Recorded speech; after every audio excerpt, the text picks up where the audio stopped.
మార్కాపురం జిల్లా త్రిపురాంతకం మండలం పాత అన్నసముద్రం గ్రామంలో ఈదురు గాలులతో వర్షం బీభత్సం సృష్టించింది. ఆకస్మికంగా కురిసిన అకాల వర్షాలు ఈదురుగాలులు జనజీవనాన్ని అతలాకుతలం చేశాయి. ఎడతెరిపి లేకుండా గాలివాన కారణంగా గ్రామంలో 15 గృహాలు కూలిపోయాయి.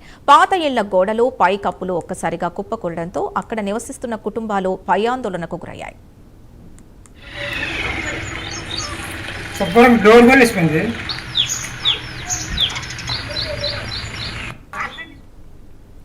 ఇళ్లలోని నిత్యావసర సామాగ్రి బియ్యం బట్టలు పూర్తిగా వర్షపు నీటిలో తడిసిమొత్తయ్యాయి. తలదాచుకునేందుకు సరైన చోటు లేక బాధిత కుటుంబాలు తీవ్ర ఇబ్బందులు ఎదుర్కొంటున్నారు.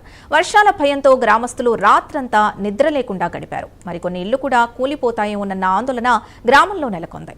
ఈ ఘటనతో తీవ్రంగా నష్టపోయిన బాధిత కుటుంబాలు తక్షణమే తమను ఆదుకోవాలని, నివాసం కోల్పోయిన కుటుంబాలకు పరిహారం అందించాలని కోరుతున్నాయి. అలాగే తాత్కాలికంగా నివాస ఏర్పాట్లు, ఆహారం, తాగునీరు వంటి సౌకర్యాలు కల్పించాలని విజ్ఞప్తి చేస్తున్నారు.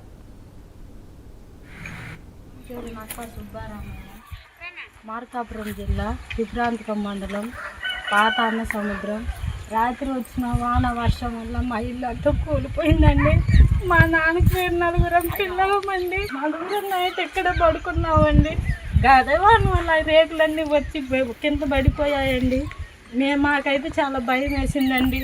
లేచి బయటికి వెళ్ళిపోయామండి. ఇప్పుడు ప్రభుత్వం మమ్మల్ని ఆదుకోవాల్సిందిగా కోరుచున్నామండి. మేము మార్కాపురం జిల్లా త్రిపురాంతకం మండలం పాత అన్నసముద్రం మా విలేజ్. రాత్రి పడ్డ వర్షం వల్ల ఇల్లంతా కూలిపోయింది. మాకు ఇల్లు లేదు. మా తాత ఇచ్చిన ప్లేస్ వల్ల మేము ఇల్లు కట్టించుకున్నాం. మా నాన్నకి 4 పిల్లలం. రాత్రి జరిగిన వర్షానికి గాలికి మా ఇల్లంతా కూలిపోయింది. మా నాన్నలు నిన్న సాయంత్రం తిరుపతి వెళ్ళారు. ఇంట్లో ఒక్కదాన్ని పడుకొని ఉన్నాం. ఆ ఇల్లు కూలిపోవడం వల్ల నాకు చాలా భయం వేసింది. ప్రభుత్వం నన్ను ఆదుకోవాలని కోరుతున్నాను.